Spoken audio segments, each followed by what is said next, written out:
다음에 이제 움직이는 게 참 좋다. 유방암 환자들에게 보니까 운동을 많이 했던 그룹들은 굉장히 완치율이 높고 사망률이 떨어지더라고요. 그러니까 걸리기 전에도 운동했고 후에도 운동했던 사람이 제일 사망률이 낮고, 운동 안 하다가 나중에 운동을 해도 사망률이 떨어지니까, 그러니까 무조건 움직이라는 거죠. 괜히 방에만 있으면 도움이 안 돼요. 그러니까 자꾸 이제 집에 있으라 그러면 안 되거든요. 코로나도 이기려면은 뭐하게 집에서 자꾸 걸어 다녀야지. 면역력을 좀 키워야지. 중요합니다. 움직이라는 거예요. 움직이라. 그래서 뭐 이렇게 이제 각종 암에 대한, 저기 제일 위에 있는 것은 이제 식도암을 42% 줄이고, 간암을 27% 줄이고, 폐암을 26% 줄이고, 신장암을 24% 줄이고, 대장암을 16% 줄이고, 위암을 22% 줄이고, 대장암, 직장암을 13% 줄이고, 그 다음에 방광암을 13% 줄이고, 목에 있는 암을 15%. 그러니까 운동을 하면 할수록 암에 걸릴 확률은 떨어진다니까. 결사적으로 움직여라. 그게 좀 움직여라는 거예요. 움직이고 살아라는 거. 당연한 얘기고요. 근데 서양 사람들은 어떻게 신체를 활성화시켰는가? 그러니까 움직이면 혈액순환이 되지 않아요. 아까 말한 것처럼 혈액순환이 안 되는 데서 암이 자라거든요. 산소가 공급되는 데서는 암이 자랄 수가 없다. 그러니까 서양 사람들은 이제 운동을 통해서 신체 활성화를 했어요. 근데 동양 사람들은 여러분 잘 아시잖아요. 운동은 누가 하는 거예요? 쌍놈들이 하는 거지. 양반들은 가만히 앉아 있어요. 그러니까 안 움직이니까 왕들이 오래 못 살잖아요. 그 원인이 뭐예요?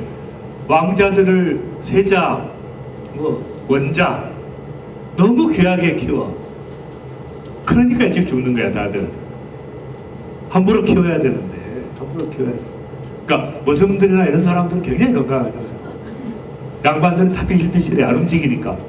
가만 타고 다니고, 만 타고 다니고, 집에서 하루 종일 이렇게 앉아 있으니까, 안 움직이니까 병이 생기니까, 안 움직이는데 움직이게 하려니까 뭐가 발달했어요? 침으로 찔러가지고 안 움직이니까. 찌르면 운동 효과하고 비슷한 효과가 나요. 그러니까 찔러, 뜸으로 또 태워. 이런 방식이 맞잖아요. 단식하고 요가하고 목욕하고 이런 것들이 정적인 방법. 그러니까 어떤 방식이든지 우리가 움직이게 하는 게 중요합니다. 그러니까 밖에 못 나갈 때는 어떻게? 제가 이따 이제 잠깐 소개를 할 텐데, 이제 온열 치료가 참 중요해요. 겨울에는 특히. 그래서 고창순 박사가 아까 그 서울대병원 부원장 하시던 세계암 걸렸던 분이 그 표현이 이렇게 했어요. 내가 할 수 있는 일이라고 하는 최첨단 의료기술을 믿고 반드시 이겨내야 되겠다는 마음가짐을 끝까지 유지하는 것밖에 없다.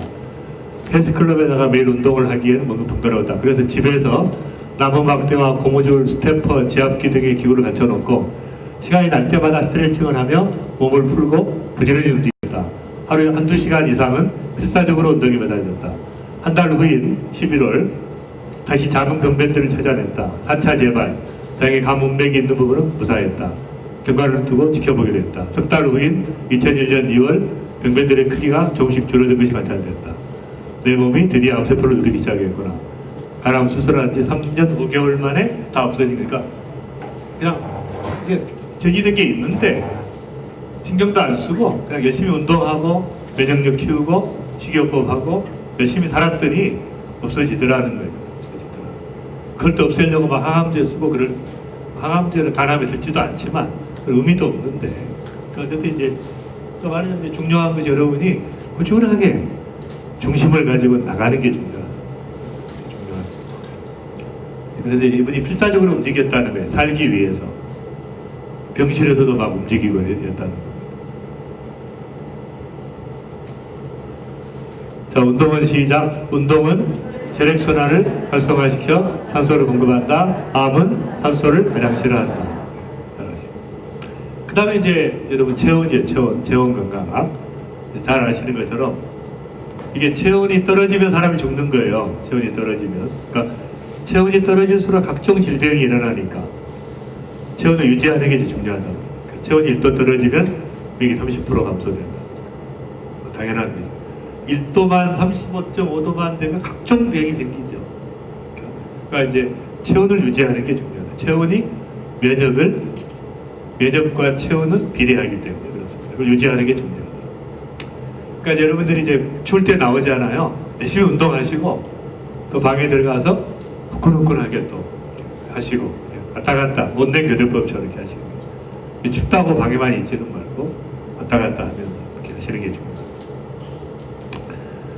그 다음에 이제 이런 그래서 여러 가지 측정법들이 있는데 우리가 체온을 높이려면은 이제 면역을 높이는 것들 먹고 온열 치료를 받고 격렬한 운동 이런 거 다 도움이 됩니다. 그래서 이제 저쪽에 보시면 파란색은 면역이 떨어져 있으니까 이렇게 별로 변화가 없어요. 아침 저녁으로 체온을 재면 이렇게 리듬이 있어야 돼요. 리듬이 없어. 면역이 활성화되지 않고 있다가 우리가 메슬토나 그런 면역요법을 하기 시작하면은 이제 다시 회복이 되죠. 리듬이 생기게 되고 또 체온이 높아지게 됩니다. 체온이 높아지게 돼요. 그러니까 그 길보다는 높아졌죠. 평균이 높아지게 돼요. 그래서 이제 중요한 것은 우리가 가장 쉽게 면역을 측정하는 방법은 아침 저녁으로 체온을 측정해가지고 요즘에 체온 이게 코로나 때문에 팔지 않아요. 하나 사가지고 측정을 하시면 돼요. 그래서 체온을 높이는 게 이제 중요한데, 그래서 이제 제가 최근에 우리 김 박사님이라고 김동수 박사가 같이 이제 개발한 것이 이제 중적외선 요법이라는 체온을 높이는 것인데, 우리 몸에 집중적으로 그 흡수율이 높은 이런 파장들이 있는데, 그것을 이제 발견한 거예요. 중적외선이라는 것이. 이런 제품을 이제 보셨죠? 병원에 가시면 이렇게 있습니다. 그래서 굉장히 그 많은 분들이 몸이 작기 때문에 문제가 생기는, 면역이 떨어져 있고, 그러니까 이걸 높이는 게 이제 중요한 것이죠. 그래서 해보니까 이제 보시면 이 중적외선을 쬐면 혈액이 이걸 1시간 동안 착용하기 전에는 엉켜 있다가 1시간 후에는 혈액이 떨어져 있잖아요. 혈액순환이 굉장히 잘 되는 겁니다. 그러니까 이것을 1시간 동안 차고 있으면, 오늘 안 가져왔나요? 많이? 하나씩 좀 실험해 보시면 좋은데. 그 다음에 이제 보세요. 저 손에 여기다 적용을 했는데 1시간 후에 보니까 벌겋게 됐죠. 손이 벌겋게 바뀌었잖아요. 손에 그 온도가 바뀌었잖아요. 근데 손에만 바뀐 게 아니라 그 아래 그림에 보면 팔에 찼는데 전신의 온도가 다 높아진 거잖아요. 보이나요? 이거 이제 저걸 입었기 전에 이제 저 색깔이 저렇고 팬티를 입었기 때문에 어쨌든 팔에 찼는데 몸 전신의 온도가 다 높아진 거예요. 그러니까 아까 말한 것처럼 1도를 높이는데 면역력이 30% 증가되니까, 그러니까 이걸 착용하고 나면 굉장히 면역이 높아지는 거예요. 그러니까 매일 이것을 아침 저녁으로 팔에도 찰 수 있고 잘 때는 발에도 차고 잘 수 있거든요. 높이는 게 참 중요해요. 그래서 이런 것이 이제 에너지가 중적외선 에너지가 인체 심부까지 들어가서 체온을 높이는 거예요. 그러니까 따뜻한 데 있으면 물론 그 부위는 따뜻해져요. 근데 몸 전체가 따뜻해지는 건 아니잖아요. 근데 이것은 이제 차고 있으면 몸 전체가 체온이 높아지는, 전체가 회복이 되기 때문에, 그래서 중요한 것이고, 아까 말한 것처럼 이제 면역 관리가 필요한 분들이 있잖아요. 아까 설명했죠. 똑같은 거예요. 그 체온 관리가 필요한 분들은 이런 상태에 있을 때 우리가 가급적이면 부지런히 하는 게 좋은데, 제가 쓴 거예요. 치료와 재발 방지를 위해 혈액순환을 활성화시켜 산소를 충분히 공급하고 체온을 높여 면역 저하를 방지한다. 암 환자는 충분히 운동할 수 없는 경우가 많아서 혈액순환을 시켜주고 체온을 높여주며 디톡스와 면역을 높이는 온열요법이 필수적이다. 여기에 기존의 치료법에 광학적 온열치료를 포함시켜야 하는 합리적인 근거가 있다. 그래서 계속해서 특히 이제 겨울철에 너무 중요한 거예요. 체온을 높여서 완전히 몸에서 그 면역을 최상의 상태로 만들어서 암을 이렇게 극복할 수 있는, 그러니까 이런 겨울에 추운 계절에 적극적으로 활용하는 게 굉장히 중요한 것이죠. 그 다음에 이뮤코텔 세나냐 하고 계시니까, 여러분들 하고 계신 분들이 많이 계시니까, 그러니까 자닥신보다 이제 자닥신을 제가 많이 썼었는데 하나 이제 훨씬 더 탁월한 효과를 가진 것을 제가 이제 발견한 겁니다. 독일에서 나온 것 중에 발견을 해서 이제 보통 이제 다른 것은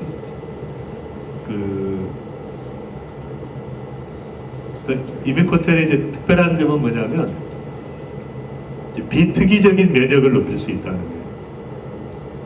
말하자면 이것은 이제 자닥신이나 미실토하고 좀 비슷해요. 그러니까 일반적으로 면역을 높여주고 마이크로파지, 사이토카인, 뭐 이런 인터페론, 인터루킨 이걸 다 높여줍니다. 그래서 암을 이제 치료하는 건데 또 한 가지 특징이 있어요. 이 또 한 가지 이제 다른 치료법하고 다른 강점이 하나가 있는데 그것은 특이적 면역, 그러니까 이 톰슨 프라이드 TF 항원에 대해서, 그러니까 다른 면역 제제는 일반적으로 면역을 높여주는 반면에 이뮤코텔은 플러스 특별하게 암을 공격하는 능력이 있는 거예요. 그러니까 훨씬 탁월한 겁니다. 다른 것보다. 제가 이제 그것을 이제 선택하게 됐고요. 그걸 쓰고 있습니다. 원래는 이제 여기다가 제가 서울이에 제가 여기다 이런 걸 좀 하려고 병원을 지으려고 제가 좀 땅을 샀어요. 그 양평에다가. 그랬는데 주민들이 또 난리를 쳐가지고 절대 안 된다 우리 마을에는. 왜냐면 그 명달리에 암 환우들이 많이 있다 보니까 집값이 떨어졌대요. 절대 결사 반대를 해가지고 이걸 그 땅만 사두고 못 짓게 됐어요. 그래서 이제 이 앞에 집이 하나 있잖아요. 여기에 제가 살고 있어요. 그다음에 이분이 제일 또 반대를 해서 이분 집을 저희가 지금 이제 뭐 사게 됐는데, 어쨌든 이제 그렇게 해서 앞으로 이제 시간이 지나면 아마 가능할 것 같은데 좀 시간이 많이 걸리죠. 이쪽 시간이. 그래서 이제 기도하고 있던 도중에 이제 여기를 알게 된 거예요. 여기 제가 산에 올라가서 찍은 사진이에요. 산에 올라가서 찍었더니 산 꼭대기에서 보니까 여기 있는 데가 이렇게 보여요. 이렇게 한 50동의 건물이 이렇게 있죠. 그래서 이걸 보면서 저희가 힐링랜드, 홀리랜드, 하비스트랜드로, 야, 이게 너무 많으니까 50동이나 되고 방도 150개가 되고 너무 좋겠다. 그래서 이제 제가 기도하고 있습니다. 이런 게 이제 다 방마다 설치하고, 전부 방마다 설치해가지고, 그다음에 이런 치료 시스템으로 말한. 그래서 이제 여기 마지막 이야기한 이런 모든 방법도 다 쓰고, 그다음에 면역 칵테일도 하고, 플러스 영양요법, 운동면역, 정신면역, 최상의 자연환경, 선택을 제공해 이렇게 해가지고 정말 여기만 오면 정말 내가 다른 데서 치료한 것보다 비교할 수 없이 좋은 치료고 후회함이 없다. 왜냐하면 우리가 항상 후회하잖아요. 여기를 갈 걸, 뭐 여기를 갈 걸 하는데 일단 후회가 없어. 뭐 잘못되더라도 최선을 다한 데서 잘못되면 그렇게 없잖아요. 그런 시스템을 만들려고 제가 하고 있습니다. 기도하고 있는데 참여해 주시고요.